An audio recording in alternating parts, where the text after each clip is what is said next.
بسم الله الرحمن الرحيم. الحمد لله رب العالمين والعاقبة للمتقين، وصلى الله وسلم على سيد الأولين والآخرين محمد الأمين وعلى آله وصحبه اجمعین. بینندگان عزیز و گرامی در هر کجایی که هستید و در این لحظات تصاویر ما را دارید مشاهده میکنید، خدمت یکایک شما بزرگواران عرض سلام و ادب و خسته نباشید دارم.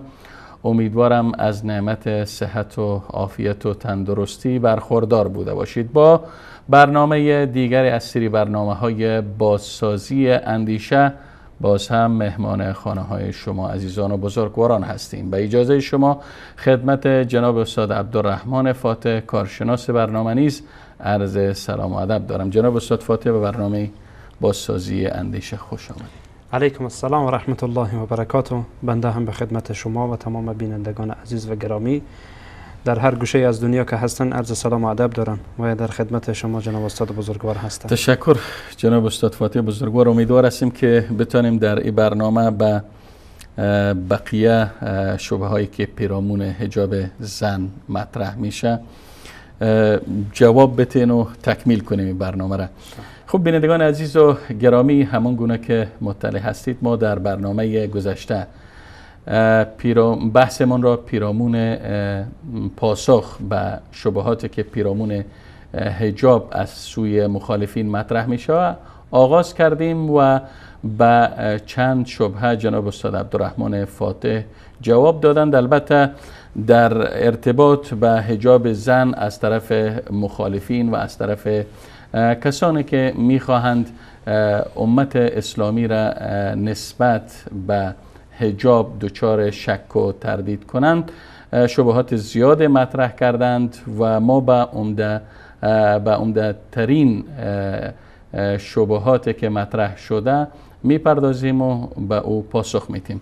خب جناب استاد عبدالرحمن فاتح، به خاطر از اینکه وقت ما تلف نشوه و بتونیم که از به بیشترین تعداد شبهاتی که مطرح شده در این برنامه پاسخ بدیم، میریم سراغ اولین یا بگیم که تقریبا چهارمین شبهه که مطرح شده. البته ما به 3 شبهه در برنامه گذشته پاسخ دادیم و شبهه بعدی که چهارمین شبهه است از طرف مخالفان مطرح میشه است که میگن زنان مشهور مسلمان، زنان نامور مسلمان طی دوره های مختلف تاریخی در محافل و مجالس مختلف ادبی و فرهنگی و حتی سیاسی حضور میافتند و به حجاب اعتنایی نداشتند. نمیفهم که ادعایشان تا چه حد دقیق است، اما این یکی از شبههایی است که اینا مطرح میکنند و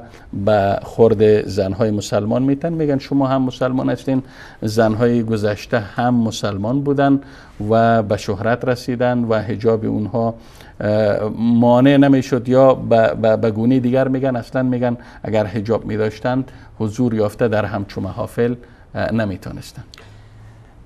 جناب استاد، حقیقتا آنچه که در این سوال مطرح میشه یا در این شبهه مطرح میشه، قبل از آن اجازه بدین که یک مقدمه کوتاه داشته باشم پیرامون این موضوع. و آن این که یک نصیحت برادرانه دارم برای کسانی که همچون شبهاتی را مطرح میکنن و یا مستشرقین و یا شاگردانشان در جهان اسلام که فرزندان برخی از خانواده های اسلامی هستند که فریب مستشرقین را خوردند و زانوی تلمذ در برابر آنها زدند و متاسفانه خیلی راحت فکرشان و دینشان و عقیدهشان و باورشان را برای آنها فروختند. یک حقیقتا نصیحتی دارم به اینها، و آن این که وقتی شما میخواهید شبهه را پیرامون هر مذهبی و هر فکر مطرح کنید، کوشش کنید که بر اصول و ثوابت آنها شبهه وارد کنید.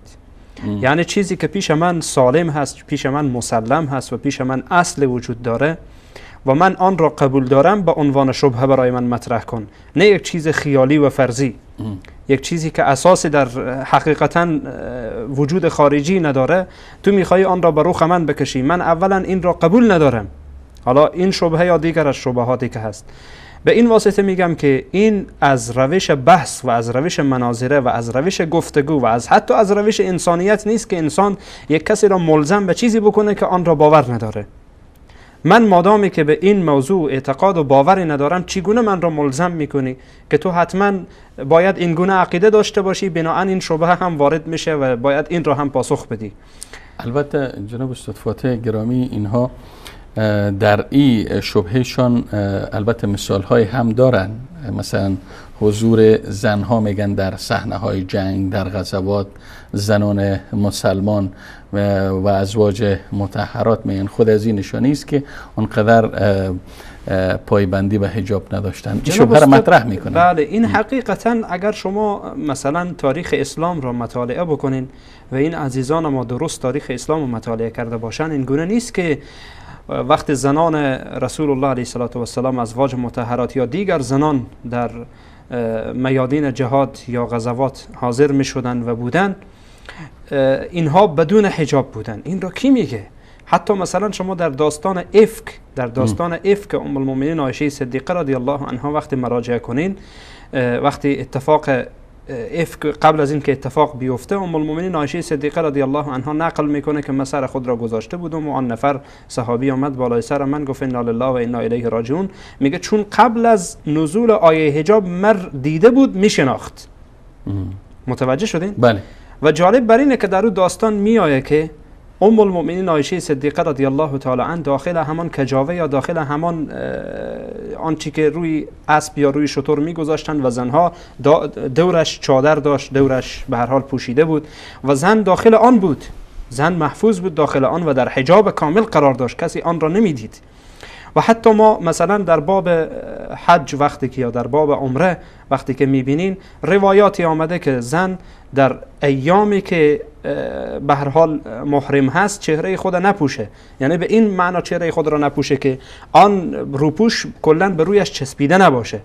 روایتی وجود داره از ام المؤمنین عایشه صدیقه رضی الله عنها که میگه وقتی ما در عمره میرفتیم بالای سر خود چیزی میگذاشتیم، بعد به این ترتیب روسری یا روپوش میامد به روی ما اصابت نمیکرد و این اشکال نداره.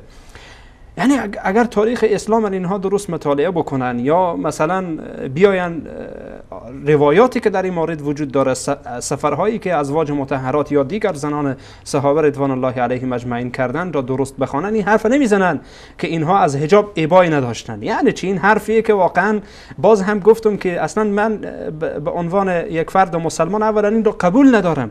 اگر هست غیر از این مسائل هایی، یعنی غیر از اصحاب یعنی صحابیات، زنان صحابه یا زنان رسول الله علیه السلام، این چون این چیزی وجود داشته، خب شما بیارین. ما آنچه که از زنان صحابه سراغ داریم و از ازواج مطهرات سراغ داریم با آیه قرآن عمل میکردن که الله میگه یا ایها النبی قل لازواجک و بناتک و نساء المؤمنین یدنین علیهن من جلابیبهن ذلک ادنی ان یعرفن فلا یؤذین. اینها پوشیده بودن. آیه قرآن صریحه، امکان نداره که اینها از آیه قرآن سرپیچی کرده باشن، این غیر ممکنه. اما بعد از صحابیات که بیاین، کجا هستن این زنان؟ نامهای این زنان چیست؟ در کدام تاریخ نقل شده که زنان مسلمانی با این مشخصاتی که شما میگین نامور بودن، مشهور بودن، بعد در مجالس می آمدند و ابایی نداشتند و در هر جای شرکت میکردند و بی حجاب بودن و این اصلا جناب استاد به مرحله اول این رو ما قبول نداریم. و اگر وجود داره بفرمایند برای ما نشان بدن. یک نمونه نشان بدن که یک زن نامور، یک زن با عفت، یک زن پاک، یک زنی که در نزد مسلمان ها قابل اعتبار بوده به حجابی کرده، نشان بدن. باز هم اگر فرض بکنیم که وجود داشته، اولا گفتم که این اصل را جناب استاد قبول نداره. حالا بالفرض فرض بکنیم که وجود داشته، ما در اصول دین آنچه که در اصول شریعت ما هست، اصول شریعت ما هست که بنای شریعت ما بر آن گذاشته 4 چیزه. یعنی اهل سنت و جماعت معتقدند که اصول شریعت یا اصول فقه بر 4 چیز گذاشته شده: قرآن کریم، سنت صحیح رسول الله صلی الله علیه و سلم، اجماع امت و قیاس. این زنان نامور از این 4 تا هیچ کدام نیستند، نه قرآن، نه سنت، نه اجماع، نه قیاس. اگر هم که بوده باشه، یکی بوده، 2 تا بوده، 3 تا بوده، هر چی که بوده با ما ربطی نداره. اینها نمیتونن که شامل این بشن که تو بیای بر من اعتراض بکنی که والله فلان زن وجود داره باید تو هم از اون پیروی بکنی. برای زن مسلمان بگه چون زن فلانی این گونه بوده در فلان تاریخ و در فلان روز و در فلان جا و در فلان مکان، این برای زن مسلمان حجت نیست. آنچه که برای زن مسلمان حجت چیه؟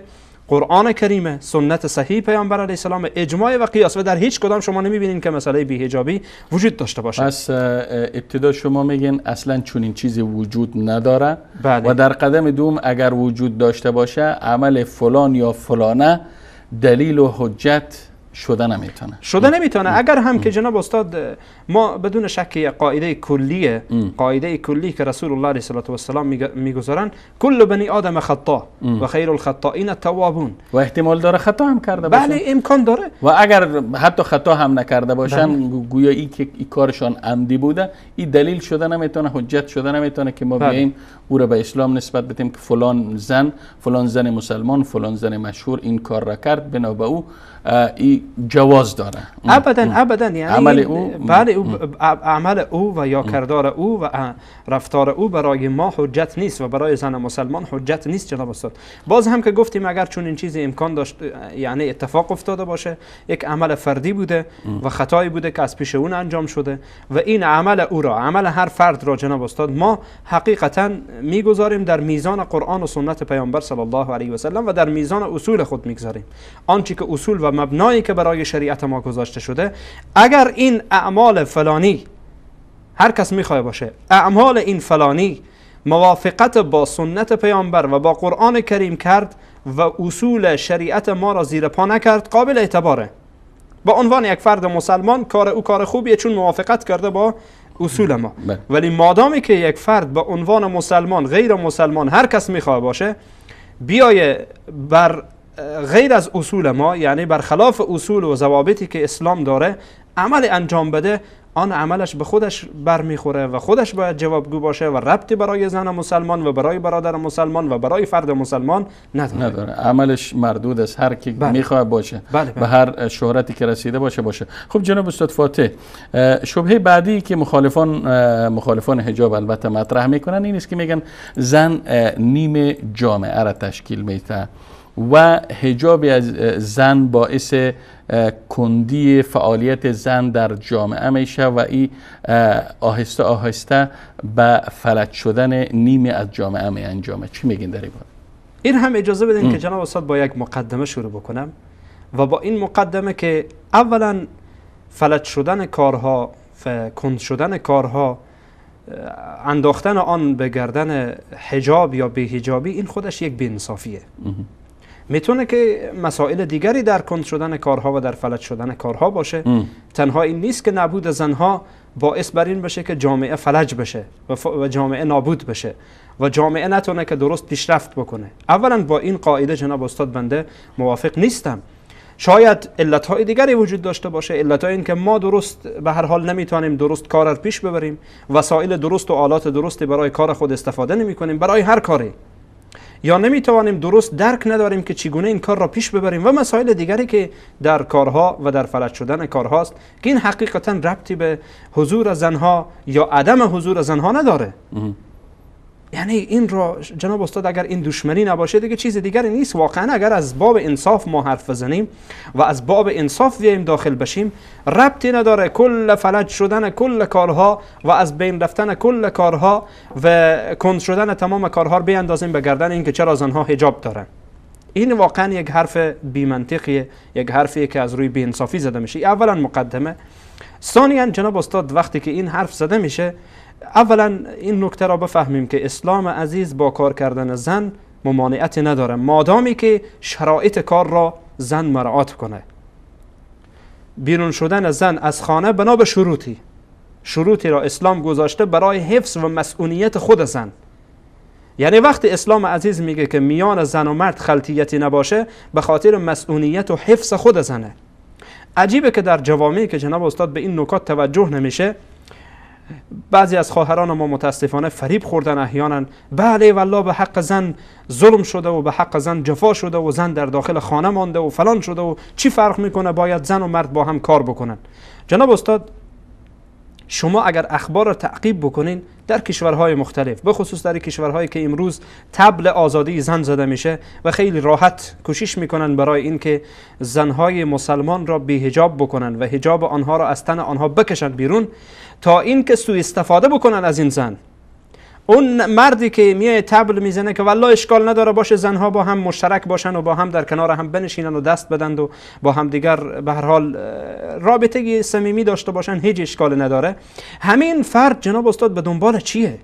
یک بار دیگه هم اگر یادتان باشه این نکته را من گفتم که اینها حقیقتا به دنبال این نیستند که زن را آزاد کنن، بلکه به دنبال اینن که راه پیدا بکنن برای اینکه آزاد باشن که با زنها چگونه رابطه برقرار کنن. یعنی میخوان راه رسیدن به زن آسان هموار کنن. بله بدون شک این یک امر کاملا صحیح و سالمی است و امری که به ثبوت رسیده. رسیدن به زن داشته باشن. بله جناب استاد. آزادی استفاده از زن داشته باشن. بله شما عموما اگر حالا عموما نگم غالبا بگم که بهتره تا برخی افراد بیرون بشن، شاید برخی افراد فریب خورده باشن این حرف را میزنن. غالبا افرادی که این حرف ها را میزنن جناب استاد افرادی هستند شهوتران، هوسران و افرادی هستند که برای رسیدن به زن تلاش میکنن، کوشش میکنن که راه برای رسیدن به زن را برای خودشان هموار کنند. و برخی از خواهران ما که فریب میخورند و آن قوانینی که اسلام برای آنها گذاشته آنها را مراعات نمیکنن، متاسفانه در دام همچون افراد افتادن. بعد از چند وقت میای خواهر ما تظاهرات برای میاندازه در فلان شهر و در فلان منطقه که والله برای ما توجه نمیشه و داخل بازار جوانها ما را اذیت میکنن و داخل پانتون استاد برای ما پیشنهاد بد میده و شاگرد برای ما چی گفته و جفا در حق زن، ظلم در حق زن. بابا جان اول به قانون اسلام پایبند باش، تو خواهر مسلمانم، تا این مشکلات برای تو به وجود نیاید. در جایی که میفهمی گرگه ها همه منتظرن برای دریدن تو آن وقت میری در اونجا در وسط گرگا، بعد بیرون میشی که والله فلانی برای من چی گفت و فلانی برای من فلان کرد و فلانی شد. بعد این نکته اول که جناب استاد حقیقتا گفتم که اصل در اینه که زن میتونه کار بکنه به شرط اینکه میتونه از خانه خارج بشه، به شرط اینکه شروط بیرون شدن از خانه و شروط کار مراعات بکنه. در جایی نباشه که خلطیت زن و مرد باشه، در جایی نباشه که راحت زن و مرد در کنار هم نشسته باشند و بگویند و بخندند و خدای نکرده سرانجام به کارهای و به جهت دیگری کشانده بشه. و این طبیعتا اتفاق افتاده، زیاد اتفاق افتاده. آنچه که مثلا از رسوایی هایی که امروز ما از برخی از شبکه ها میبینیم، برخی از تلویزیون ها میبینیم، بعد از اینکه دختر از اون شبکه میره خیلی راحت میه صفحه تلویزیون استاد میشه، میگه که والله فلان مجری و فلانی بر من فلان گفتند و با من خواستن چیکار بکنن و حتی تجاوزها صورت گرفته، حتی دخترها اعدام کردن، مجری های دختر خودشون را اعدام کردن. و از این قبیل در شرکت هایی که متاسفانه احیانا اتفاق میفته که یک دختر میره در اونجا بیچاره میره با دل پاک کار بکنه، ولی سرانجام یک گرگ به جلو راه او قرار میگیره، یا مجبور میشه که آن شرکت را ترک بکنه یا اینکه نعوذ بالله به خواسته او تن بده. و خیلی اتفاق افتاده جناب استاد. من از این موضوعات اگه خواسته باشیم برای شما داستان‌های فراوان میگم که شخصا خودم شنیدم و شخصا خودم دیدم این موضوعات را، یعنی خواندم و برخی ها را شنیدم جناب استاد، از خود فرد شنیدم که این حرف را زده که من به فلان شرکت رفتم ولی سرانجام با من چی کار کرد و چی پیشنهادی برای من کرد. دختر مسلمان آخر مجبور میشه که ترک بکنه و بره. ما جناب استاد فاتح اگر باید داشته باشین در برنامه‌های در برنامه پنجم یا ششم سلسله برنامه های بازسازی اندیشه وقتی پیرامون آزادی زن صحبت شد، آمار و احصایه های زیاد از تجاوز بر زنها ارائه کردیم که این آمار و این احصایه ها از طرف حتی نهادهای بیطرف هم نبوده، نهادهای خود کشوری که در اونجا این زنها مورد تجاوز و آزار و اذیت قرار گرفتند. آمار بسیار بسیار سرسام‌آور در اینجا ارائه شد. ولی وضعیت جناب استاد بسیار خطرناکه در کشورهایی که همچون حرفای زده میشه و اینها دقیقاً یک نکته که برای خواهران مسلمانم بگم، چرا اینها هدف خواهران مسلمان ما را میدن؟ چرا هدف قرار میدن اینها را؟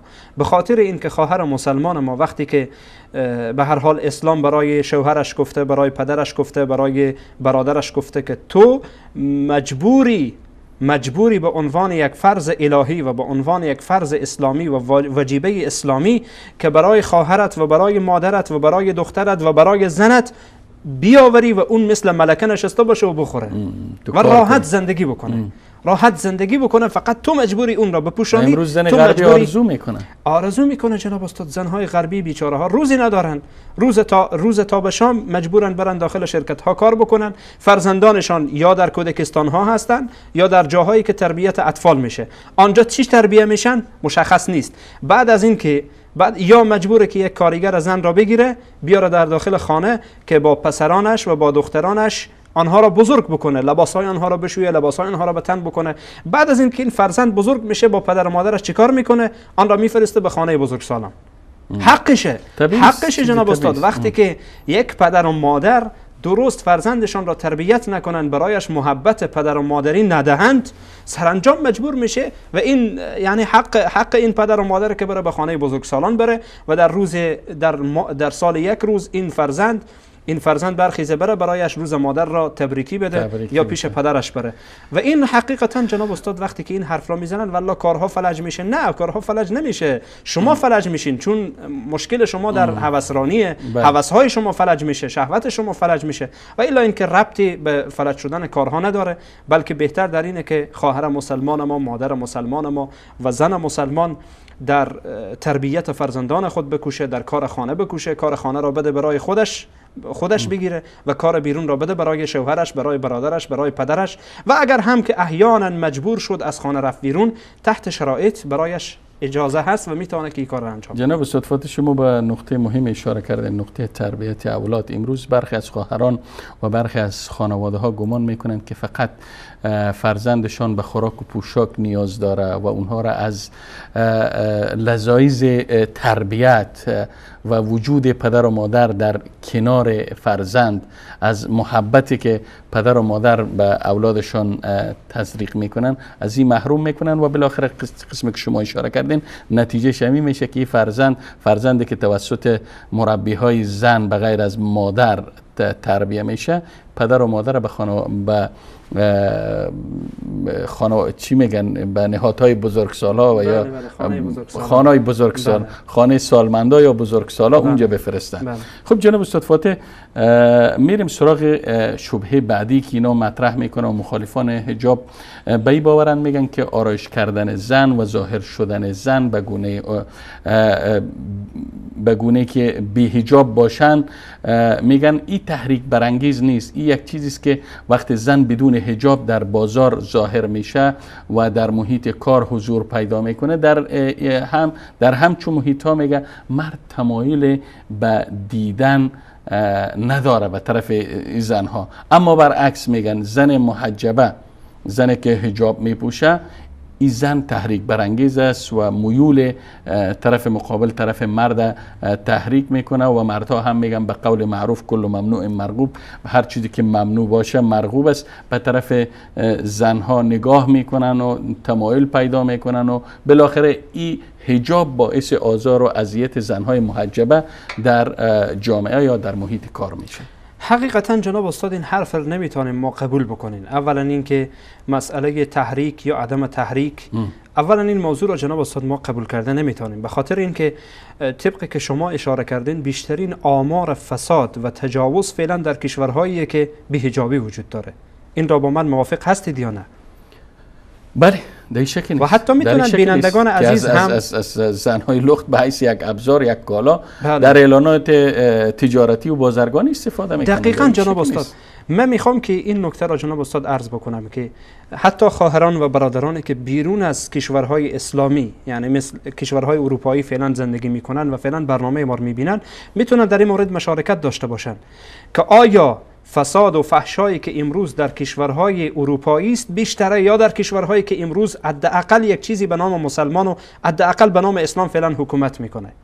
سبحان الله. و به این نقطه اشاره کردین و ما تبریک میگیم به خواهرایی که مثلا در کشورهای اروپایی در میان کشورهای غیر اسلامی حجاب خود را رعایت میکنن. اینها حتی به عنوان یک مجاهده میشه اینا را معرفی بکنیم، بدون شک. در همچون محیط ها رعایت حجاب خیلی مشکل است. در محیط اسلامی که آسان است، یک به حتی میشه برخی ها به عنوان یک عادتی را بپذیرن.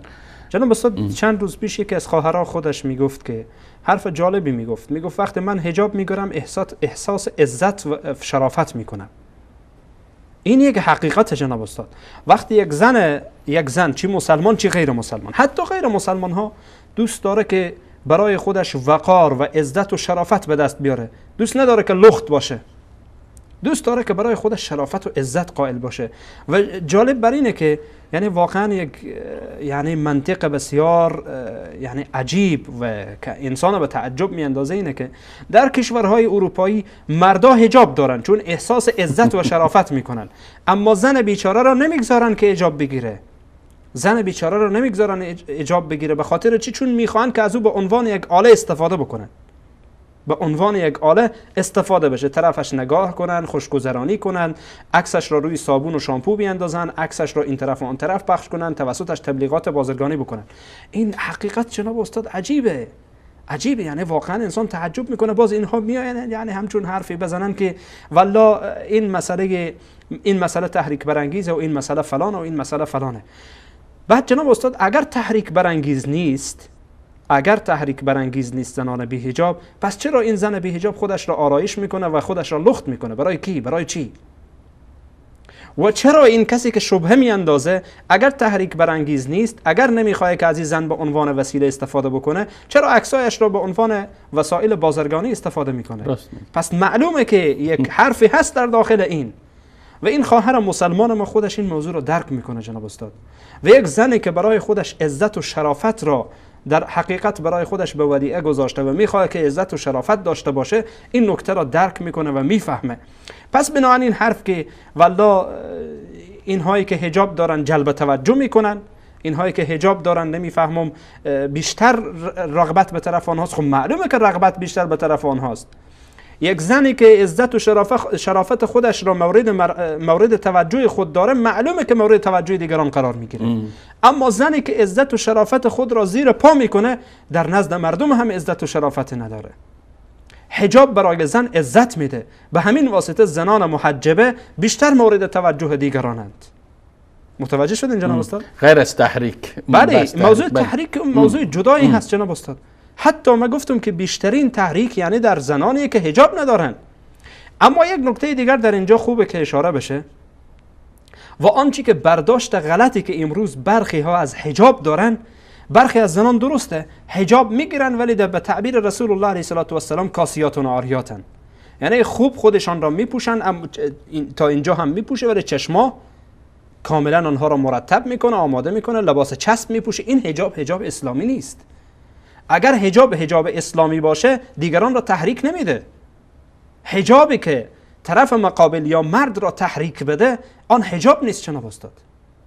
ما وقتی در صفات حجاب اگر یادتان باشه گفتیم مسائله لباس نباید چسب باشه، لباس نباید جلب و جذب کننده باشه. البته اینها در مسائلی است که وقتی زن از خانه بیرون میشه، اما در داخل خانه وقتی محارمش هستن، وقتی شوهرش هست، هر نوع لباسی که دلش میخواد بپوشه اشکال نداره.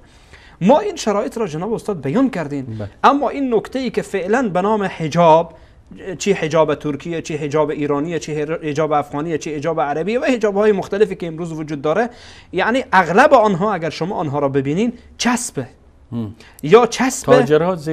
تاجرها و بازرگان زیر نام های مختلف براق میخوان کالایی که میخوانم حجابی که بالاخره او را دوختن، او را به فروش برسانن، تبلیغات میکنن. بله تبلیغات میکنن به نام حجاب. خواهر مسلمان ما هم به دنبال اینه که والله حجاب فلان کشور رو نمیپوشم. این خواهر مسلمان بیچاره به فکر اینه که والله حجاب کرده، ولی در حقیقت جلب و جذب دیگران را کرده، جلب و جذب شدن دیگران. پس بنابراین جناب استاد وقتی ما حجاب میگین، حجاب اون چیزیه که اولا باز هم میگم با این اصل شما من موافق نیستم که حجاب ذاتاً تحریک برانگیز باشه، چون حجاب نمیتونه تحریک برانگیز باشه. حجابی که اسلام گفته تحریک برانگیز نیست، اما این حجابی که امروز مسما شده به نام حجاب و نامگذاری شده به نام حجاب حقیقتی است که نامش هست ولی حقیقتی در آن وجود نداره. پس بنابراین نمیتوانیم ما از یک چیزی که اصلی اصلا نداره و وجود خارجی نداره بیاین بر علیه مسلمان ها استفاده بکنین که والله حجاب تحریک برانگیزه. تشکر جناب استاد فاتح. شبهه دیگری که باز هم از طرف حتی برخی از زنانی که دچار انحراف فکری و اندیشه فکری شدن، البته اینا مسلمان ها، غیر مسلمان طبعا در این شک نیست که اونها در صدد مبارزه علیه اسلام هستند، در صدد شبهه پراکنی هستند. این شبهه عبارت از است که میگن عدم پوشش، عدم حجاب حق مسلم زن است، زن آزاد است که حجاب نپوشه و میگه میتونه که زن بدون حجاب به صورت آزادانه به امورش و به کارهای روزمرهش رسیدگی کنه و متهم میکنه کسایی که مخالف عدم پوشش هستند، یعنی طرفدارای حجاب هستند، طرفدارای پوشیدن حجاب زن هستند، اینها را متهم میکنن که جوامع عقب‌گرا هستند و مردهای متحجر و جامد هستند که این حق آزادی را از زنها سلب میکنن و بر اونها حجاب فرض میکنن و ظلم بر حقشان روا میدارن. اولا جناب استاد این حقیقتا این حرف که وقتی فرد میگه که عدم پوشش حق مسلم زنه، خب عدم پوشش باید حق مسلم مرد هم باشه، پس مرد هم خودشان رو لخت کنن مثل که زن ها میکنن. اگر این خب چی منطقیه؟ یعنی فرقی که الله سبحانه و تعالی در میان انسان و حیوان گذاشته اینه که انسان خودش رو میپوشه. الله متعال به انسان عقل داده، الله سبحانه و تعالی به انسان فکر داده که میتونه میان بد و خوب یعنی حقیقتا تمیز قائل بشه یا اینها را از همدیگر فرق بده. و اگر حق مسلم زنه پس باید حق مسلم مرد هم باشه، اگر از این باب داخل بشین. اما این اصلی که شما گذاشتید که عدم پوشش حق مسلم زن هست، این را از کجا گرفتید؟ مثلا به عنوان مثال میگم جناب استاد، شمایی که این شبهه را مطرح میکنید، شمایی که این حرف را میزنید بر علیه زنان مسلمان میگید، درسته؟ بله. زن مسلمان دوست داره که حجاب بپوشه و این رو حق مسلم خود میدانه. شما چرا کاسه داختر از آش میشید؟ به شما چی ربطی داره؟ زن مسلمان میخواد این گونه باشه. زن مسلمان میگه حق مسلم من اینه که خودم را بپوشم. چرا شما در کشورهای غربی که این حرف را میزنید، در کشورهای غربی از حجاب زن مسلمان جلوگیری میکنید؟ مگر حق مسلم زن نیست؟ حق مسلم هر فرد آن چیزی که خودش برای خودش تعیین میکنه. حق مسلم من این است که این حرفا را بگم. حق مسلم هر کس همان چیزی که برای خودش تعیین میکنه. حق مسلمی که زن مسلمان داره اینه که حجاب خود را بگیره و خودش میگه من حجاب خود را میگیرم، دوست دارم که حجاب داشته باشم. چرا شما ممانعت میکنید؟ اگر شما به حق مسلم اعتقاد و باور دارید، خب حق مسلم زن مسلمان را بگذارید کف دستش. چرا در کشورهای اروپایی این حرف هاست؟ کسانی که فارسی صحبت میکنن و این شبهات را مطرح میکنن و از جانب اساتید خود مستشرقین حرف را بر مسلمان ها القا میکنن، خیلی خوبه که از اساتید خود بپرسند، از کسانی که در این کشورها هستند بپرسن که چرا شما این کار را میکنید. خب میگید که به هر حال حق مسلم زن، خب حق مسلم زن مسلمان بر اینه که حجاب بگیره و چرا شما نمیگذارید که حجاب بگیره؟ بعد در ضمن جناب استاد حقیقتا اصل حجاب به معنای این نیست که حق نفر گرفته بشه، بلکه حق او را زینت میده، هویت میبخشه برای او جایگاه میده، برای او ارزش میده، آزادی میده برایش. چگونه آزادی میده؟ آزادی به این معنا میده که از معرض دیگران در امان باشه. آزادی خب به معنای همین نیست که هر کار دلت میخواد بکن. که لخت باشی. اگر آزادی به این معنا باشه که هر کار دلت میخواد بکن، خب شما اجازه بدید که در کشورهای شما مردم بیاین، آزادیه دیگه. شما بگذارید که در کشور شما هر کاری میخوان انجام بدن، خب آزادیه دیگه. اگر معنای آزادی اینه که لجام گسختگی باشه، خب این که قانون جنگل باشه. حقیقتا قانون جنگله. همچنان که شما در کشورهای خود قانون دارید، اسلام قانونی داره. اسلام قانونی داره، گفته که این قانون را فردی که تابعیت اسلام را قبول میکنه. جناب استاد، وقتی شما وارد یک کشور میشین، برای شما پاسپورت میدن. پاسپورت میدن و شما یا کارت میدن برای شما و برگردن شما الزامی است که از قانون آن کشور اطاعت کنید. الزامی است. بله. درسته یا نه؟ کدام کشوری هست که قانون خود را بر کسانی که مقیم هستند یا بر کسانی که در اونجا کارت دارن تطبیق نکنه یا بر اونها الزام ندانه، بگه نه استثناءاتی وجود داره، این نفر استثناءه. وقتی فرد میه مسلمان میشه، مرد یا زن میه مسلمان میشه، اسلام عزیز برای از یک سری قوانین رو طرح میکنه و اسلام این قانون رو طرح کرده. مثل که شما در کشورهای خود قوانین عجیب و غریب طرح میکنید. شما را حالا کسی بیای بگه چرا این قانون رو طرح کردی؟ اسلام آمده طرح کرده. اسلام یک دینه و قانون گذاشته و زن مسلمان که وقتی میگه من مسلمانم و تابعیت اسلام رو قبول کرده، اسلام برای گفته حجاب بگیر. باز تو چرا میگی که نه نگیر؟ میگی حق مسلم اوست که حجاب نگیره، عدم پوشیشه، نپوشه. خب چرا نپوشه؟ اصلا این سوال مطرح میشه که چرا نپوشه؟ خب جناب استاد فاتح، باز هم در ارتباط به می شبهه برخی گفتم نه تنها ایره زنهای غربی یا زنهای غیر مسلمان، حتی زنهایی که مسلمان هستن امروز گفتم دچار انحراف فکری شدن، فکرشان مسخ شده و از اسلام آگاهی ندارن. میگن که شاید از این نقطه که اسلام دینی است که زیبایی را دوست داره و ما هم میخوایم که زیبا باشیم و در نزد مردم محبوب و دوست داشتنی باشیم. این زینت است که این آرایش است که ما را محبوب تر میکنه، ولی میگه حجاب این پوشش زیبایی ما را مخفی میکنه، زیبایی ما را پنهان میکنه و میپوشانه. چرا؟ برعکس جناب استاد، حقیقتا شما اگر توجه کرده باشید، چیزهایی که خیلی با ارزش باشه همیشه در پوششه. چیزهای با ارزش همیشه در پوششه. همیشه از دستبرد دیگران در امانه.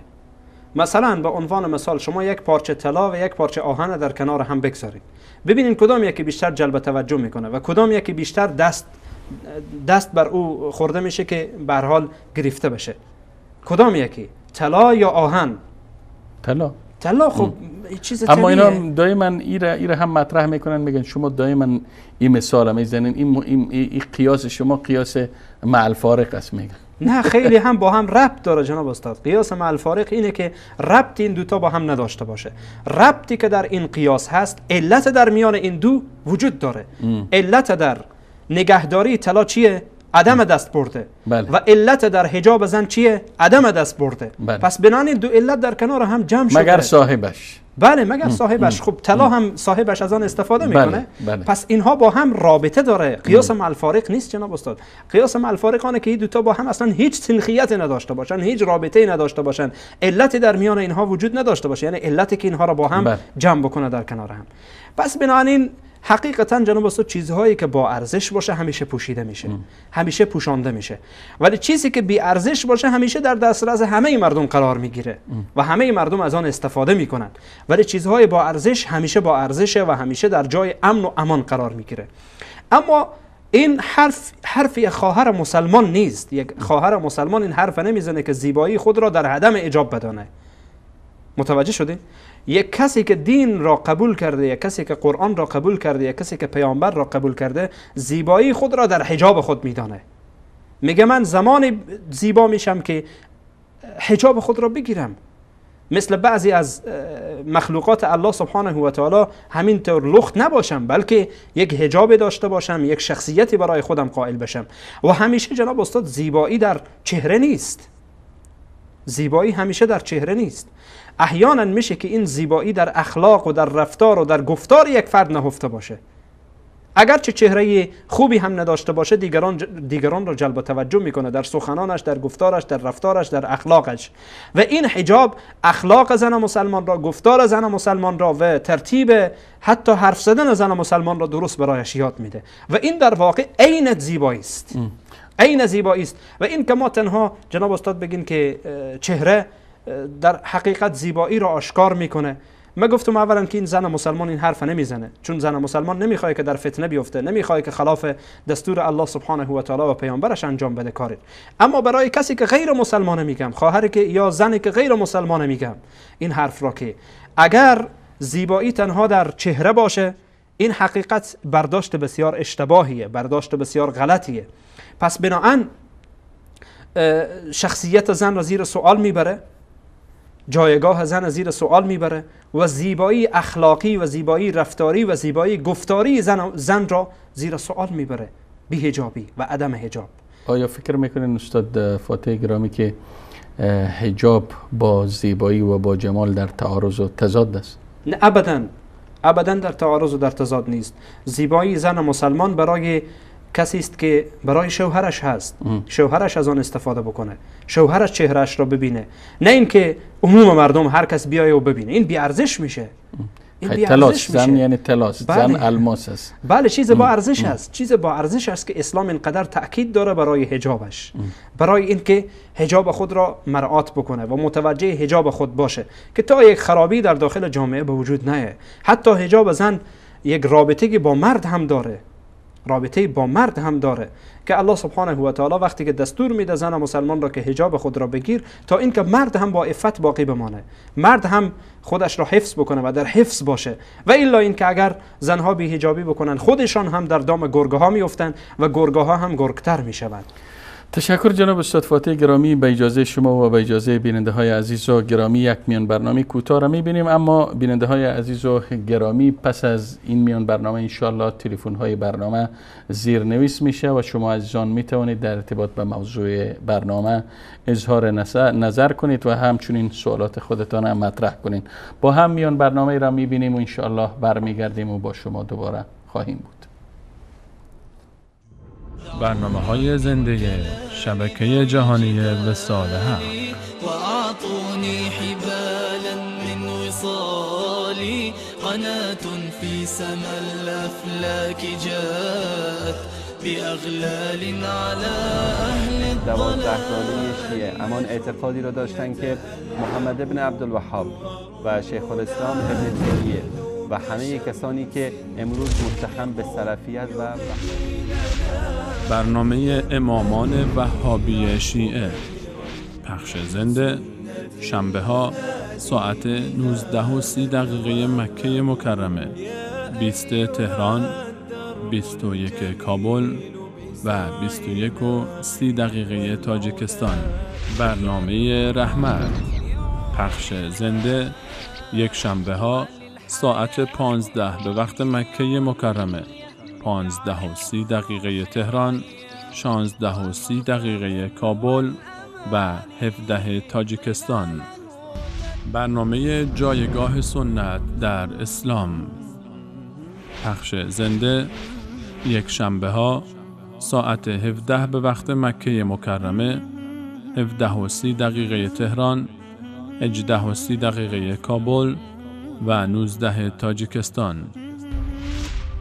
برنامه آموزش حفظ قرآن پخش زنده یک شنبه ها ساعت 19 به وقت مکه مکرمه، 19:30 تهران، 20:30 کابل و 21 تاجیکستان. برنامه بازسازی اندیشه پخش زنده دوشنبه ها ساعت 17 به وقت مکه مکرمه، 17:30 تهران، 18:30 کابل و 19 تاجیکستان. برنامه پرسش و پاسخ پخش زنده دوشنبه ها ساعت 19:30 مکه مکرمه، 20 تهران، 21 کابل و 21:30 تاجیکستان. برنامه آن روی سکه پخش زنده سه شنبه ها ساعت 19:30 مکه مکرمه، 20 تهران، 21 کابل و 21:30 تاجیکستان. برنامه زلال ایمان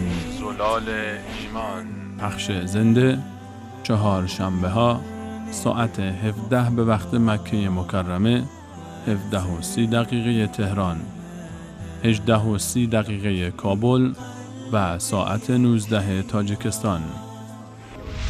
برنامه منبر وصال پخش زنده چهارشنبه ها ساعت 19 به وقت مکه مکرمه، 19:30 تهران، 20:30 کابل و 21 تاجیکستان. برنامه دریچه پخش زنده پنج شنبه ها ساعت 17 به وقت مکه مکرمه، 17:30 تهران، 18:30 کابل و 19 تاجیکستان. برنامه سفره دل پخش زنده پنجشنبه ها ساعت 19:30 مکه مکرمه، 20 تهران، 21 کابل و 21:30 تاجیکستان.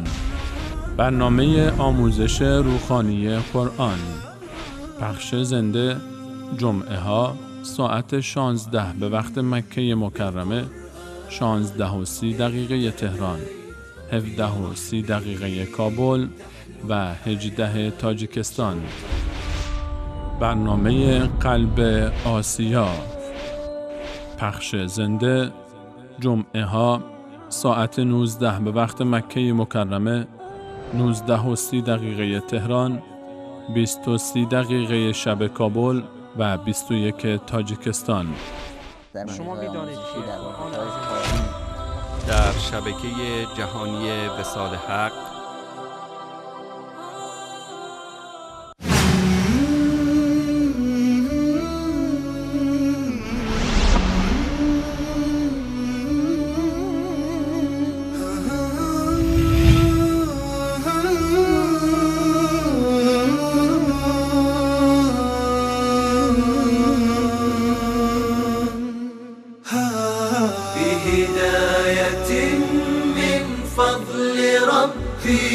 يكسو الجمال ربوع قلبي، يخضر إحساسي ودربي وملامحي حين اهتديت. نور الهداية زار صدري، هو مبتدأ أنسي وعمري، فعزمت للرحمن أمري وعلى خطاطها مشيت. يا نفحة القرآن فوحي، عطرا على قلبي وروحي، يا بلسما يطوي جروحي، لولا الهداية ما ارتويت.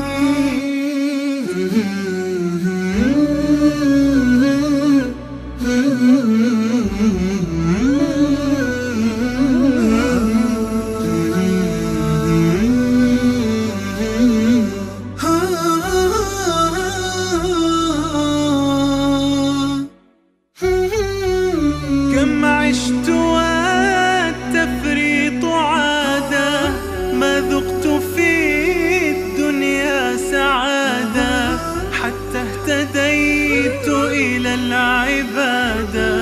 يا راحتي لما اهتديت، سبحان من عدت إليه، بسطت لنا كلتا يديه، ألقيت أوزاري عليه. يا ربي فاغفر ما عصيت.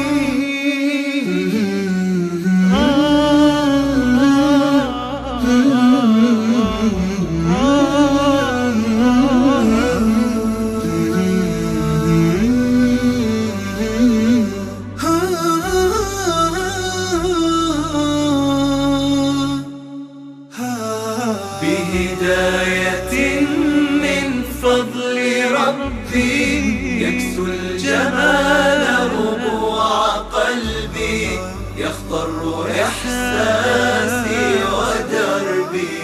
وملامحي حين اهتديت.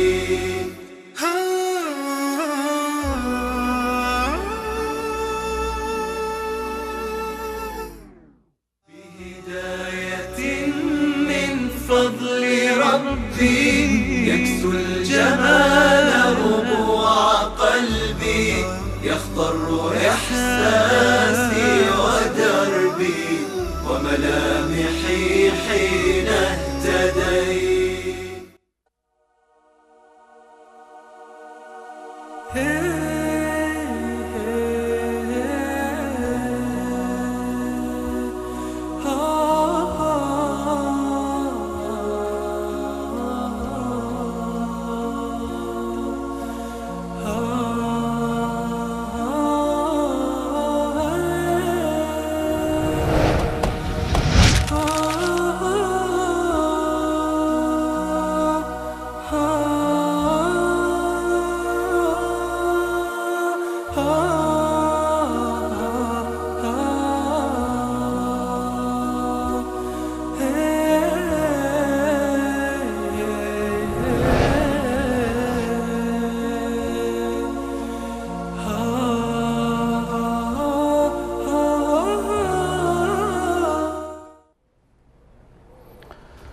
خوب بینندگان عزیز و گرامی، با عرض سلام مجدد و دوباره خدمت شما هستیم و امیدوار هستیم که همکاران ما در اتاق کنترل تلفن های برنامه را زیرنویس کنند تا شما بینندگان عزیز و گرامی بتوانید در ارتباط و موضوع برنامه اگر سوالی دارید یا اظهار نظر دارید مطرح کنید.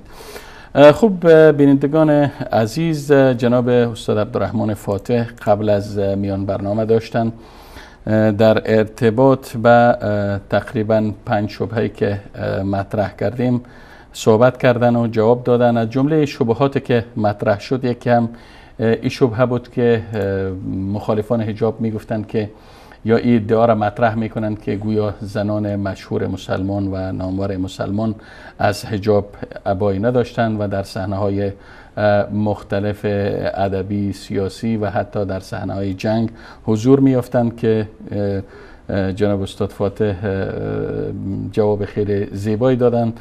اگر این جواب باید دوباره تکرار کنیم شاید باعث تکرار برنامه شود. انشالله کسانی که برنامه را ندیدن میتونند تکرار برنامه را و یا بعدا در یوتیوب جواب استاد فاتح بشنون. و همچنین شبهه دیگری که مخالفان مطرح میکنن میگن حجاب زن باعث تعطیل کارهای زن، باعث تعطیل منافع و مصالح زن و باعث تعطیل بالاخره نیم جامعه میشه. و همچنین گفتن یکی از شبهات دیگری که ما اینجا مطرح کردیم استاد فاتح به او جواب دادن بحث ای بود که گویایی که زن محجبه باعث تحریک مردها میشه و مردها به او رغبت پیدا میکنن، که برعکس جناب استاد فاتح گفتن برعکس زنی که محجبه نیست، زنی که حجاب نداره او تحریک برانگیز است تا زن حجاب دار و همچنین شبهات دیگری.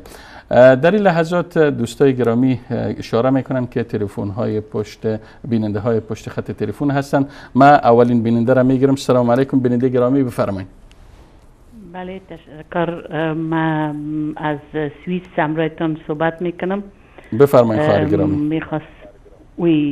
میخواستم بگویم که من یک زن هستم که تقریبا 35 سال است در سوئیس زندگی میکنم و حجاب دارم، اما واقعا گفته استاد فاتح که کس که حجاب میکنه راستی واقعا عزت و حرمتش زیاد است. مثلا اگه من در سرویس بالا میشم یک نفر جای خود برام میته یک کسی، اما بعضی خوب نیست بگویم مگر بعضی خانمام است که مثل حجاب یک دستمال در سرشان است یا حجاب دارن دست پایشان پت است، ممرویشان آنقدر آرایش میکنن که واقعا خود من که یک زن است و میبینم میشرمم که چطور، یعنی اگه آدم مقبولی و خوبی خود ببینه وقتی که آدم در خانه در پیشروی آینه استاده است آدم میتونه که ببینه که مقبول است، خوب است یا خراب است. چرا مقبولی و بدرنگی انسان بر خانه و بر فامیل و شوهرش است، نه که بر مردم دیگه. و در اون صورت این مردارم یک رقم بی غیرت نشان میده که چطور همی خانمشان کته اما قدر آرایش و چیزا براین و معلوم دار دیگه. یک مرد مسلمان واقعا یک غیرت داره که و من واقعا میره دنی 35 سال، البته 35 سال نشده جاب دارم، یک 20 سال 20 چند سال، اما دنم قدر مدت ما یک روز یعنی نشده که از طرفی یک کس معذیت شده باشم یا راجع به اجابم یک چیز دیده باشم، یک عمل، یک وضعیت خراب یا یک کار خراب. یعنی هیچ وقت کار نکردیم چون شوهرم کار میکرد، ما اولادای خود نگاه کردیم در خانه. الحمدلله اولادای مال فعلا سر کار بار زندگی خود هستن، دمی خدای خود هزار بار شکر میکنم دیگه. فعلا اولادای از بار مصروف هستم که نگاه میکنم، مگرم دیگه میخواستم تشکر خواهر گرامی، تشکر خواهر گرامی. شما خانما خودشان میخواین که خدا نمایش بتن و زن مسلمان یعنی به این رقم بدنام بسازن. تشکر. شما به 3 نقطه خیلی جالب و اساسی اشاره کردین. تقریبا 3 پیام داشتین برای خواهرها، 2 پیام برای خواهرها و 1 پیام هم برای برادرها که همسران و مردان خانه هستند. تشکر خواهر گرامی از شما. خواهش میکنم. تشکر. روز خوش داشته باشین. سلامای گرم برای استاد سلامت باشین. سلامت باشین. خدا. خب بیننده بعدی. السلام علیکم. سلام، در رحمت خدا و شما استادان گرامی و زحمتکش شب و روزی کار میکنین. سلامت باشین خواهر گرامی. از کجا صحبت میکنین؟ من از کشور اروپایی صحبت میکنم. خیر فرق نمیکنه که نامش بگویم. بفرمایین خواهر گرامی. بسیار پروگرام‌های زیبا دارین، اما خواهرم اشاره کردن که مردا با غیرت باشه، اما متاسفانه مردای افغان همش نه، بسیار مردای با غرورم داریم، اما مردای بی غیرت هم داریم که در محفل هایی که عروسی می باشن بسیار محفل‌های زشت است که فرق نمیشه که این دیسکوتیک است، این سینما است، این رقاصه خانه است، چی است. زن خدا می رقصانن، دختر خدا می رقصانن، بچه‌ش می‌خوردیم. حتی شوهر ما مخنمی که ما بی های زنا هستم 20 سال پیش یا 15 سال پیش عروسی بودن، منم شوهرم گفت خانم جان بیا که یک جشنی رقص کنیم. یعنی من چندین خودم میگم، اما وقتی که انسان اجاب میکنه، وقتی که انسان با وفات میباشه خاص به خاطر رضای الله مورد احترام همه قرار میگیرن. الله شما را حفظ کنه. اما یک تعداد ملحدین سر قدرت شدن که نه پدر دارن نه مادر دارن، شب روز کار میکنن و شب روز نامه ها توسط امریکایی های بیچاره که نمیتونن به از قدرت جای روان میکنن که امی شبکه را بسته کنین و علما را شهید کنین. اینمی ملحدین هستند، والله می ملحدین هستند. از کشور ما انگلیس رفت، افغانستان را گفتن اشغال کرد، پس به ما سپرد، اما جانشینایش نرفتن. جانشینایش تا حال زنده هستند. اگر در کشور اسلامی افغانستان در کشور اسلامی یا در قانون اساسنامه از در قانون اساسی نوشته شود که اینمی حجاب چی رقم است و برای کی است، از کدام سن، هیچ وقت این رقم انسان ها نمیشن. اما چون که ما کشورهای ما بی سرپرست است، در اینجا هم که هستیم بالای ما خارجی ها میخندن، والله میخندن. کسایی که مسلمان شدن، خانمای افغان مسلمانشان ساخته، سر خانمای خود میخندن. میگه چی رقم مسلمان هستین شما؟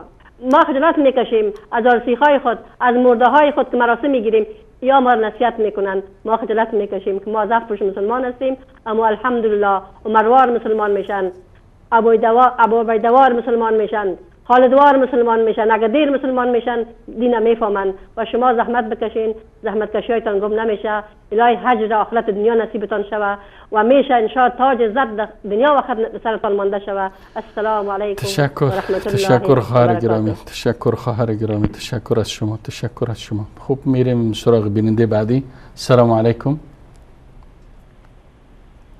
بفرمایید بیننده گرامی. السلام علیکم بیننده بعدی. السلام علیکم. السلام علیکم و علیکم السلام و رحمت الله و برکاته. بفرمایید. حال شما خوبه؟ امیدوارم همیشه در راه حق ثابت قدم بذاره شما رو. سلامت باشین برادر گرامی. بفرمایید. و در مورد این بحث که صحبت کردیم که اگه آزادی بیانه واقعا تأمل برانگیزه، اگه واقعا آزادی خواهر مسلمان هستی که دوست داره میپوشه، چرا اونجا آزادی بیانه اینا بیان نمیکنن؟ خدا همین ما رو در راه راست قرار بده. آمین. آمین. تشکر برادر گرامی از شما. میریم سراغ بیننده بعدی. سلام علیکم. بفرمایید. سلام عرض دارم به خدمت شما جناب استاد. و علیکم السلام. من هم خدمت شما بیننده عزیز و گرامی عرض سلام و ادب دارم. بفرمایید بیننده گرامی. من میخواستم درباره این موضوعی که بحث شد درباره حجاب و نقش زن و این زنان که حجاب دارن و زنانی که حجابشون اسلامی نیست. اما نکته مهمه که در کشور افغانستان باید به اون نکته توجه شود این هستش که در افغانستان الان حجاب خیلی کم شده، یعنی میل پیدا کردن به سمت پوشش تربیه و دیگر مردم کمتر حجاب دارن و دختران اینها به شیرخوانی و به خوانندگی روی آوردن این خیلی جالب نیست در یک کشوری که ادعای اسلامیت دارد. در افغانستان مشکل است. و نکته دیگر این هستش که نقش علما بسیار اینجا باید پررنگ باشد. علمایی که سفارش میکنن به حجاب اسلامی در کشور افغانستان واقعا کم هستند. من ندیدم در این رسانه‌های افغانستان در این اتفاقاتی که همه جور اتفاقات تحت پوشش قرار میگیره، اما مسائل فرهنگی، مسائل دینی از جمله حجاب، من دیدم یک خانم گزارشگری که مولانا فاضل نظیر رفت اونجا شوخی زننده کردن، حرف زدن که اصلا شایسته یک عالم نبود. تو این سیری علما نباید این گونه باشه. من نمیدونم. تشکر. از طرف میبینیم علمای ما مشکل پیدا کردن، این باید بررسی شود. تشکر بیننده گرامی، پیام شما را گرفتیم، به نقطه جالب اشاره کردیم. تشکر از شما. میریم سراغ بیننده بعدی. سلام علیکم. الو سلام علیکم، وقتتون بخیر، خسته نباشید. سلامت باشین بیننده گرامی. میشه خود معرفی بکنین از کجا صحبت میکنین؟ آقای جهان از گرامی. بفرمایید. استاد دو تا سوال داشتم خدمتتون. سوال اولی اینه که اینها چرا پولهای میلیاردی ما را به یغما میبرند؟ بیننده گرامی میشه چون برنامه ما را دیدین شما؟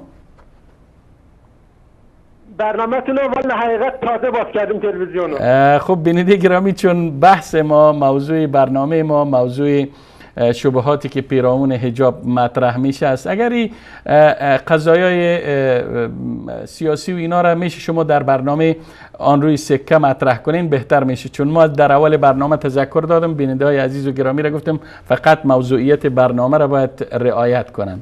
تشکر میکنم از شما بیننده گرامی. در مورد حجاب واقعا اینها خب بفرمایید.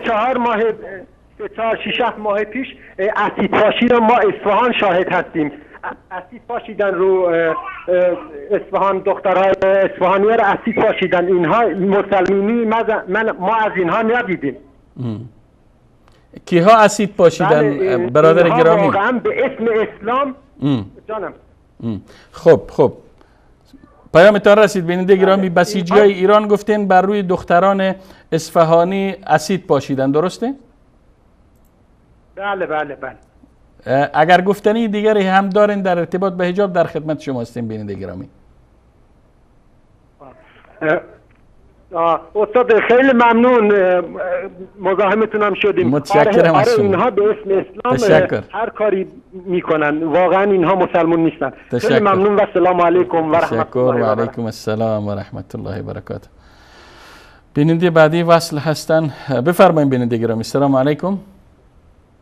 السلام علیکم و رحمت الله و برکاته. و علیکم السلام و رحمت الله و برکاته. بفرمایید.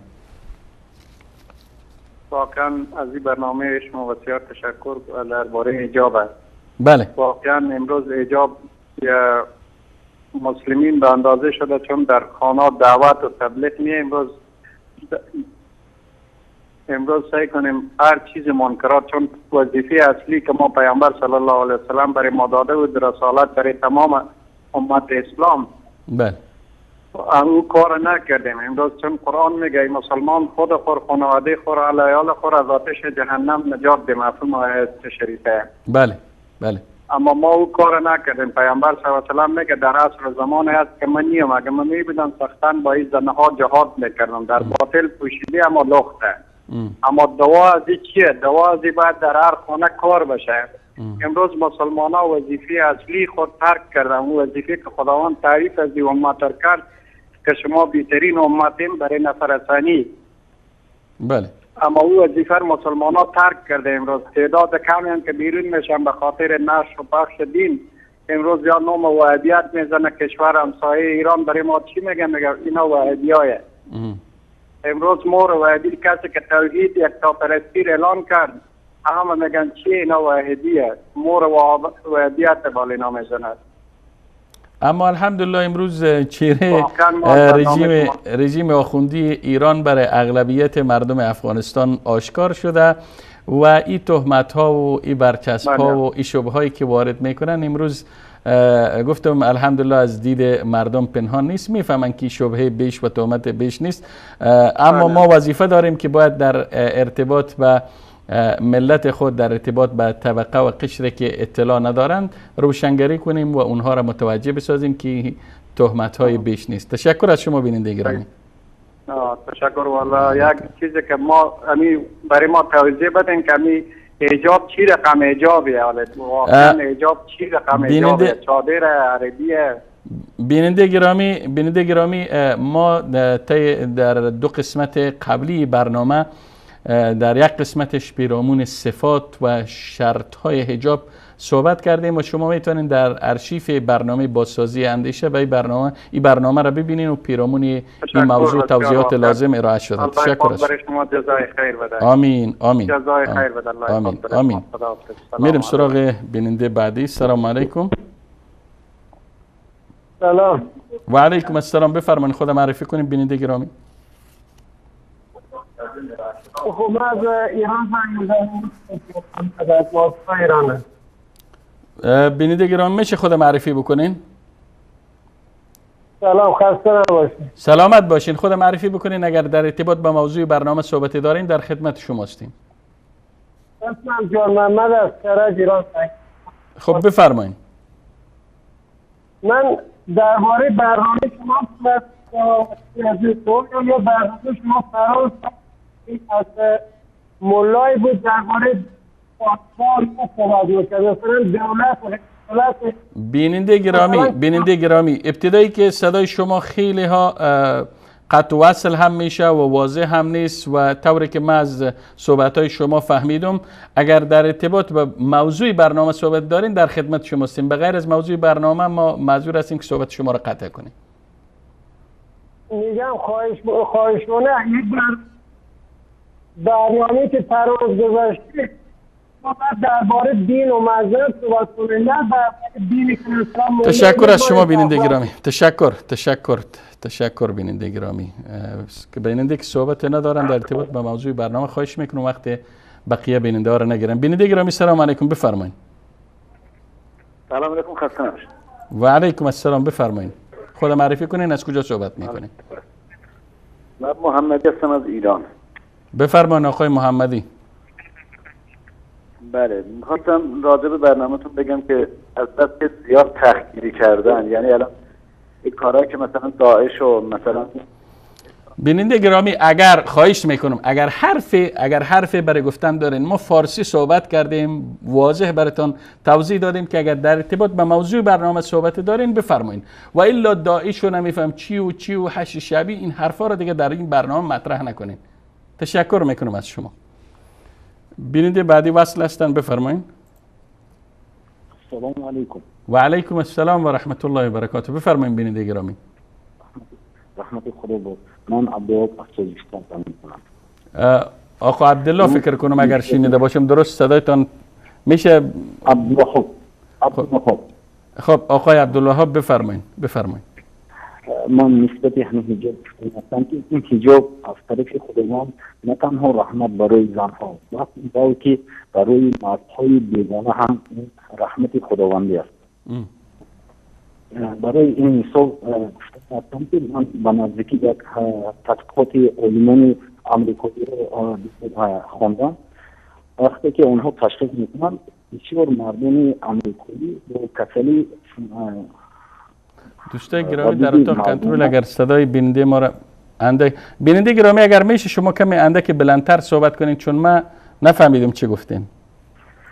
من به نزدیکی یک تحقیقات علمان طبی آمریکایی رو خواندم که اونها تشخیص کردن تشخیص گذراندن بسیار مردم آمریکایی ها با کسلی پروستات میگن غدود این مردانه به کسلی گرفتار رفتند.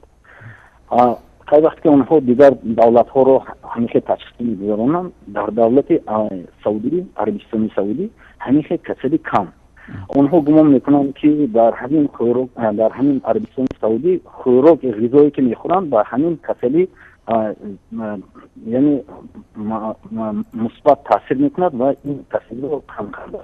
لیکن که وقتی که اونها این غذای مردم عربستان سعودی رو دیده میبرند دوستای گرامی در اتاق کنترل ما صحبت های بیننده را تا حد را فهمیدم اما صدایشون خیلی پخش است ما هیچ نمیفهم چی میگن.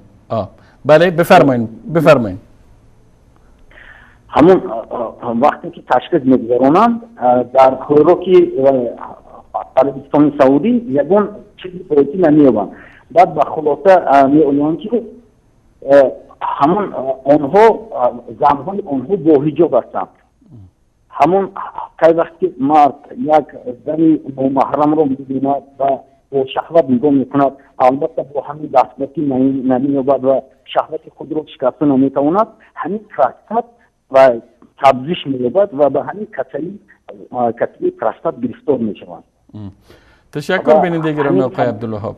تشکر از شما. پیامتان گرفتیم. واقعا قسمی که شما اشاره کردین حجاب نه تنها برای زنها رحمت است بلکه برای مردها هم رحمت است و واقعا در کشورهایی که حجاب وجود داره در اونجا درصدی فساد و فحشا و منکرها خیلی ها کم است، گراف فساد خیلی کم است و ما قسمی که در برنامه گذشته هم اشاره کردیم ما آمار و احصایه های زیاده از کشورهایی که در اونجا بی‌حجابی است ارائه کردیم و از فساد و فحشا و اذیت زنها صحبت کردیم. تشکر از شما. میریم سراغ برادر عزیز بفرمایید. عمر رو گفتنی شما گفتنی هستم.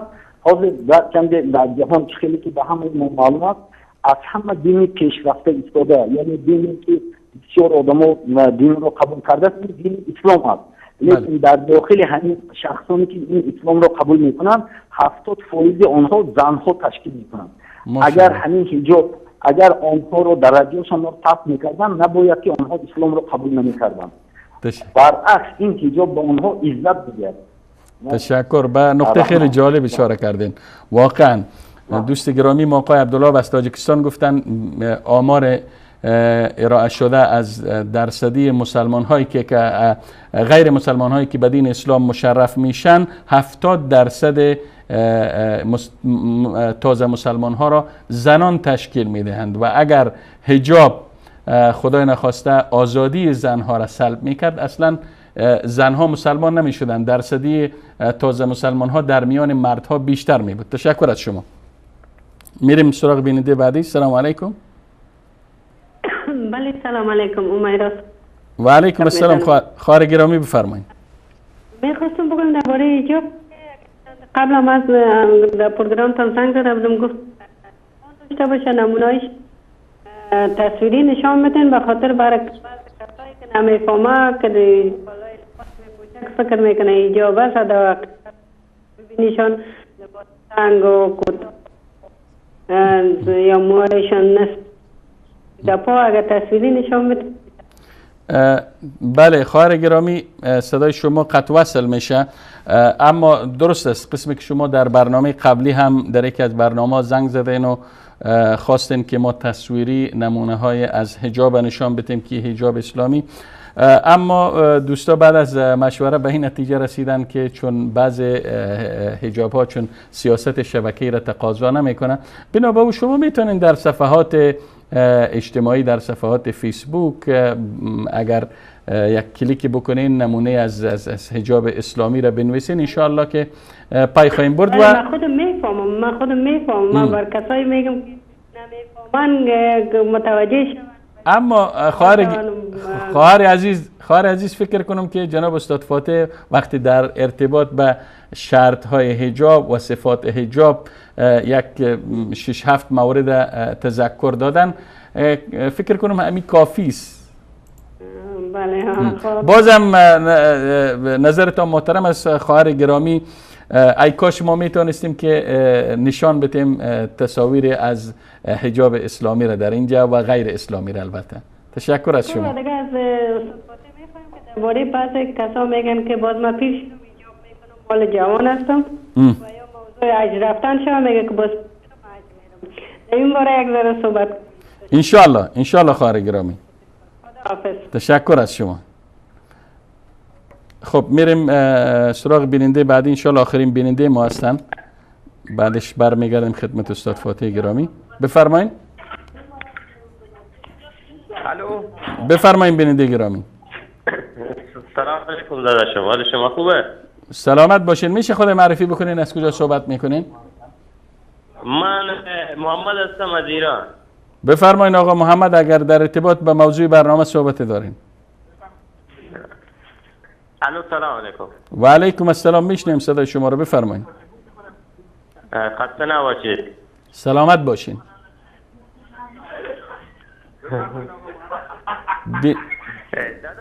من معذرت میخوام چون بیننده گرامی فکر کنم که التزام پایبندی ندارن به صحبت ها و به شرایط البته تماس گرفتن. ما بارها اشاره کردیم که وقت تماس میگیرین از طریق گوشی تلفن با ما در ارتباط باشین و وقت خود و وقت ما وقت بیننده ها را تلف نکنین. فکر کنم آخرین بیننده بودن که تماس گرفتن. برمیگردیم خدمت جناب استاد فاتح. البته وقت ما 15 دقیقه بیش نمونده و بیننده های زیادی هم پشت خط هستن، فکر کنم اکتفا کنیم به همین قدر چون وقت بیش نمونده و البته صحبت های شما دارین در ارتباط به سوالات و نظرات بیننده های عزیز و گرامی و همچنین 2-3 شبهه مطرح ناشده هم در باقی مانده. خب جناب استاد، اگر صحبت دارین در ارتباط به صحبت های بیننده های گرامی، به خصوص خواهر گرامی ما که از سوئیس البته 3 پیام داشتن و پیامشون خیلی جالب بود. گفتن خود من عملا تجربه ثابت کرده که وقت حجاب پوشیدیم مسئول و محفوظ ماندیم از اذیت و آزار مردم. و همچنین به بعضی خواهرای گفتن درست است حجاب میزنن اما آنقدر آرایش میکنن که یعنی گفتن من میشرمم چی جایی که مردها. و همچنین گفتن مردهای را بعضی از مردها گفتن سبب بی‌حجابی زنها هستند و البته در غیرتشون این مردها هم اعتراض کردن و سوال داشتن. حقیقت امریه که جناب استاد در موضوع اول بدون شک الله متعال میگه، این حقیقتیه. الله متعال میگه ذالک ادنا ان یعرفن فلا یؤذین، تا ای که زنها شناخته نشن حجاب خود درست بگیرن و مورد اذیت قرار نگیرن. و این خواهر بزرگوار ما حقیقتا حرفشان برای من خیلی جالب بود و الله متعال سبحانه و تعالی به عمرشان برکت بده. اما در موضوع دیگه که ما اشاره هم کردیم در لابلای صحبت ها که بعضی از حجاب ها برخی از خواهرها حجاب میگیرند ولی چنان حجاب میگیرند که بیشتر تحریک میکنند. و اما موضوع دیگر بدون شک الله متعال سبحانه و تعالی چی میگه در این مورد؟ میگه که یا ایها الذین آمنوا قوا انفسکم و اهلیکم نارا. میگه ای کسانی که ایمان آوردید شما خود و خانواده خود را از آتش نجات بدید. پس برای یک مرد مسلمان حقیقتا مسئولیت است که نسبت به حجاب خواهر نسبت به حجاب خواهر، نسبت به حجاب همسر، نسبت به حجاب دختر و مادرش توجه داشته باشه و این نشانه غیرت و نشانه فهم و نشانه درایت و ایمان یک مرد مسلمانه. ولی مردی که به هر حال حتی برخی از مردها جناب استاد شاید تعجب بکنین، یک فرد مسلمانه ولی دخترش یا همسرش شکایت میکنه از این که میگه شوهرم برای من میگه بی‌حجابی کن. خب همین خواهر بعدی ما هم جناب استاد برخی از خواهرها یا از طریق فیسبوک یا غیر فیسبوک شخصا به خودم تماس گرفته این حرف زده، از دست شوهرش یا از دست پدرش شکایت کرده که پدرم یا شوهرم برای من میگه تو بی‌حجابی کن. پس جناب استاد اگر میشه خطاب شما با چنین مردها چی است؟ اگر مسلمانن که همین کفایت میکنه که الله متعال میگه یا ایها الذین آمنوا قوا انفسکم و اهلیکم نارا، میگه خود و خانواده خود را از آتش جهنم نجات بدین. اگر تو واقعا مسلمان، این آیه قرآن کریم برای تو میگه، برای تو مسئولیت میده که تو نسبت به خواهر و نسبت به مادر و نسبت به دختر و نسبت به همسر خود مسئولیت داری. اما فردی که میآیه یعنی حقیقتا برای دخترش و برای همسرش یا برای غیره میگه که تو حجاب خود را بردار، این دیگه واقعا نمیفهمم یعنی جناب استاد چی جمله ای را و چی کلمه ای را بر همچون فرد استفاده بکنم. خودش برای خود بهتر میفهمه که چی جمله مناسب حالش هست. واقعا گفتن خواهر بعدی ما هم گفتن که بسیاری از مردها مقصر هستند در بی‌حجابی زنها و همچنین گفتن که باید صفات و شرایط حجاب وقتی کشور اسلامی است افغانستان باید در قانون اساسی کشور درج شود. و جناب البته یک نکته رو عرض بکنیم که متاسفانه بگین که جمهوری اسلامی افغانستان قانون اساسیش اصلا ماده دومش دلالت بر این موضوع میکنه، ولی کی عمل بکنه؟ مثلا امروز قانون رسانه‌ای ساختن، قانون اساسی ساختن، قانونهای دست ساخته بشری خودشان به همان قانون خود پایبند نیستن. و الا که اگر کسی حقوقدان جرأت میکنه بیا از قانون اساسی افغانستان همین امروز بدبختی هایی که در داخل افغانستان اینها برای انداختن بیا ثابت بکنه، نمیتونن ثابت بکنن. این یک حقیقته. اینها حتی به دین و به ایمان و به دستاخته خود هم باور ندارن. تشکر استاد فاتح. بیننده بعدی ما گفتن در افغانستان به تعداد به بی‌حجابی میل پیدا کردن و همچنین سوال کردن که چرا علما در این باره صحبت نمی کنن، چرا این موضوع را زیادتر رویش ترکیز نمی کنن، تمرکز نمی کنن، درباره حجاب صحبت نمی کنن تا ما از این حالتی که روندی که زنها به طرف بی‌حجابی میره خلاص شویم. والله یک بی‌انصافی جناب استاد در حق علما که بگین علما این نکته را عرض نمیکنن و نمیگن. در شبکه‌های مختلف میگن، در رادیوهایی که از اونها دعوت میشه حق خود را ادا میکنن، پشت منابر حق خود را ادا میکنن، ولی اینکه احیانا من به عنوان مثال در یک مسجدی میرم از آن امام نمیشنوم دلالت بر این نمیکنه که کل ائمه و کل علما این حرف رو نزدن. شبیه این حرف یک روز یکی از برادران وقتی در افغانستان بودم این نکته گفت والله ملاها فلان موضوع را نمیگن، فلان موضوع را نمیگن. من ازش سوال کردم، گفتم که برادر عزیزم این که تو اینقدر اعتراض میکنی که والله فلان ملا این حرف نزد، ملاها این حرف نزدن، تو همین درسه هایی که روزانه در مسجد تو هست شرکت میکنی؟ گفت نه. نمازهای جمعه میری؟ نه. برنامه های اسلامی را میبینی؟ نه. پس از کجا تو خبر شدی که علما این حرف نزدن و علما همچون چیزی نگفتن؟ پس این دلالت بر این میکنه. من عالی برادر متهم نمیکنم، این برادر متهم نمیکنم، برادر عزیزم را که به هر حال ایشان به مسجد سر و کار ندارن یا به دروس دینی سر و کار ندارن. اما این نکته را فراموش نکنین که علما حق خود را ادا کردن، شاید برخی ها ادا نکنن و این نمیتونه که اونها نماینده کل علما باشن و آنها سخنگوی کل علما باشن. علمای واقعی حق خود را همیشه در هر زمانی و در هر شرایطی و در هر جایی ادا کردن. اما اینکه برخی ها نمیکنن، خودشان باید در پیشگاه الله متعال پاسخگو باشن. و این حدیث رسول الله علیه السلام که پیامبر میگن کسی که علم را کتمان بکنه در روز قیامت لجامی از آتش به گردنش انداخته میشه و داخل جهنم میاندازن او را. پس برای یک عالم و برای کسی که علم داره و فهم داره و دانش داره مناسب نیست که حق را بپوشانه به خاطر ترس از فلانی و به خاطر مصلحت های فلانی و که شاید فلانی خوشش بیاد، شاید فلانی بدش بیاد، والله شاید فلانی بگه که اعتراض بکنه، شاید فلانی چنین بکنه. نه، این حرفا رو باید کنار بگذاره یک عالم و کلا خودش را قربانی بکنه برای اسلام و برای دین و برای سنت و برای ارزش ها و برای آنچه که برای اسلام مهمه. تشکر جناب استاد فاتح. بیننده بعدی ما که از ایران بودن و گفتن که برخی از بسیجی ها بر روی زنان بدحجاب اسید پاشیدن. آیا از نظر اسلام جایز است که بیا اگر یک زن بی‌حجاب بود یا بدحجاب بود تو بر روی او اسید بپاشی یا چهره از او را بسوزان؟ اینها حقیقت جناب استاد یک گروه تروریستی هستند، بسیجی ها و امثال اینها گروه تروریستی هستند که اینها همیشه ظلم و جنایت کردند و الله قسم بهترین راهی که اسلام تعیین کرده نه در سنت پیامبر ما همچون چیزی داریم نه در قرآن داریم که شما بس صورت زنهایی که بی‌حجابی میکنن اسید بپاشانید. این واقعا راه حلش همش نیست جناب استاد. در کجای قرآن، در کجای اسلام همچون حرفی آمده که شما زنهای بی حجاب را اسید پاشی بکنین، چهره آنها را خراب بکنین و زیبایی که الله متعال به اونها داده آن را نابود بکنین؟ این حقیقتا روش درست اسلامی نیست، ولی از اینها بعید نیست. اینها خیلی کارها انجام دادن و خیلی کارها انجام میدن و اعمال اینها مرتکب میشن که واقعا اگر اینها را مسلمان بگین و این حکومت را اسلامی بگین، واقعا بزرگترین توهین را برای اسلام کردین و بزرگترین توهین را برای قرآن و برای سنت پیامبر و برای اهل بیت پیامبر و برای رسول الله علیه و السلام کردین. تشکر استاد فاتح گرامی. تقریبا ما 6 دقیقه بیش نداریم و 2 شبهه دیگری هم از طرف مخالفان مطرح شده و یکی از اونایی است که میگن چرا میگن دائم به زنها گفته میشه که حجابت رعایت کو و آرایش نکو، خود مزین نساز و چهره‌ات را بپوشان و به طرف مردها نگاه نکو و از مردهایی که چشم چرانی میکنن از اونها هیچ صحبت نمیکنین و اونها را آزاد میگذارین؟ چرا باید مردها خود چشمای خود نگیرن و به طرف زنها نبینن؟ چند روز پیش جناب استاد یک کسی برای من پیام داد، شروع کرد به دشنام دادن. هر چی دلش میخواست به دهنش آمد برای من گفت. خب علتش چیه؟ والا تو چرا در مورد ستاره افغان صحبت میکنی، در مورد قتل و کشتار و فلان موضوع حرف نمیزنی؟ ویدیویی که در مورد قتل و کشتار صحبت کرده بودم برایش فرستادم، گفتم بی‌انصافی نکن، ببین، حداقل یک بار ببین.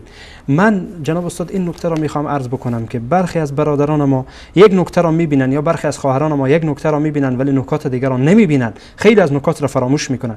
همین قرآنی که برای زن گفته حجاب بگیر، همین قرآن برای مرد گفته قل للمؤمنین یغضوا من ابصارهم و یحفظوا فروجهم، گفته که شما مردا چشمای خود را ببندین. همین قرآن برای اونها گفته و اهل قرآن هم و اهل اسلام هم همیشه برای مردها هم میگن چشمای خود را بگیرید، برای زنها هم میگن حجاب خود را بگیرید. پس این واقعا حرف بسیار یعنی عجیب و حرف بسیار دوریه که ما بیایم از طرف خود که ما نشنیدیم، مثل که قبلا گفتم ما نشنیدیم، بیایم قضاوت کنیم که والله فلانی ها نگفتن و همیشه به سر حجاب زن تاکید دارن، اما برای مردها نمیگن. حتی برای مردها هم تاکید شده که عورت خود را بپوشانند و تاکیدات در قرآن کریم و در سنت نبوی صلی الله علیه و سلم شده و تأکیدات در مورد چشم چرانی مردها شده که چشم چرانی حقیقتا تیری است از تیرهای شیطان و حقیقتا جناب استاد این موضوعاتی که بارها گفته شده یعنی اگر ما بی‌انصافی بکنیم بگین والله در این مورد توجه شده و در این مورد توجه نشده، این واقعا بی‌انصافیه.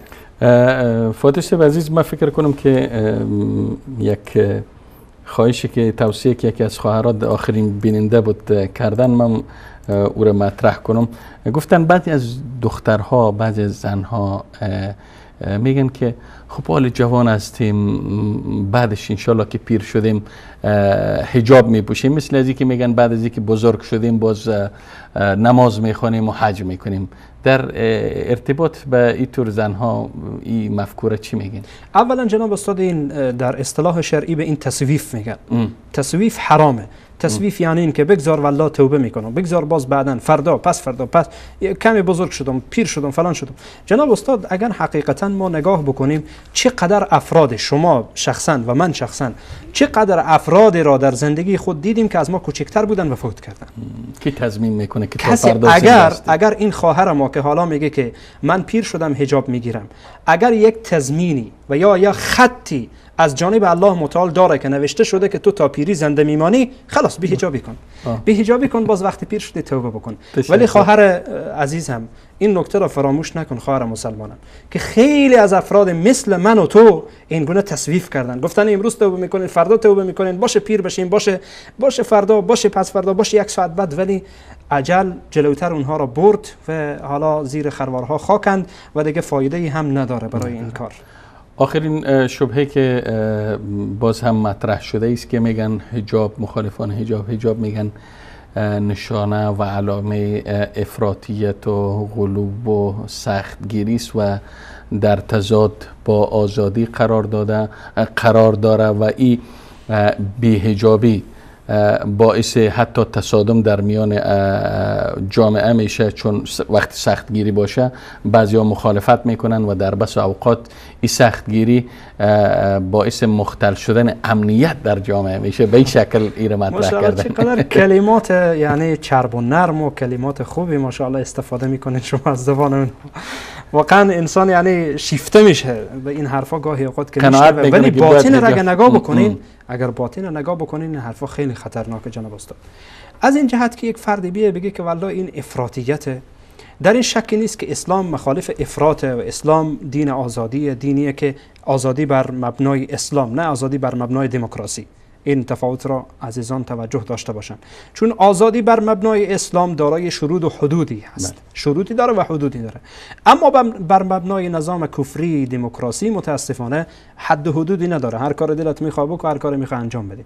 از نظر اسلامی این عین آزادی است، فرد زنی که میای حجاب میگیره.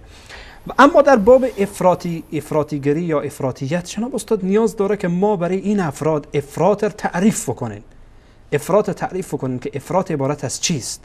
افراط عبارت از اینه که انسان پا از حد و حدود خود فراتر بگذاره و تجاوز بکنه. بله اگر ما بیاین احکام شرعی را افراطیت بگیم، نعوذ بالله بزرگترین توهین به دین کردین، بلکه میگین که دین کلا افراطیته، کلا دین افراطیته. مادامی که بر اصول و مبانی اسلامی انسان محکم باشه، این امر را افراطیت نمیگن، این امر را تعصب نمیگن، بلکه عین تمسک و عین عمل به دینه و عین اعتدال. همچنان که الله سبحانه و تعالی میگه که ما شما را امت وسط قرار دادیم، همان امت وسط در عمل به قرآن و در عمل به اسلامه، ولی اگر انسان تعدی کرد آن وقت میشه یا تفریط میکنه یا افراط میکنه.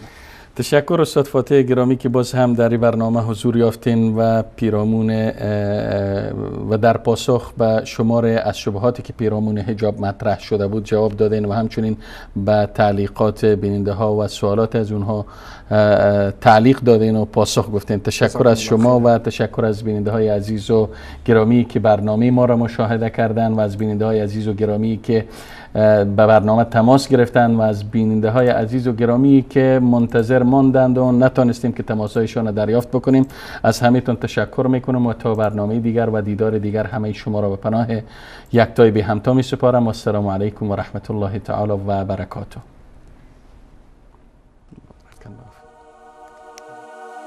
Hey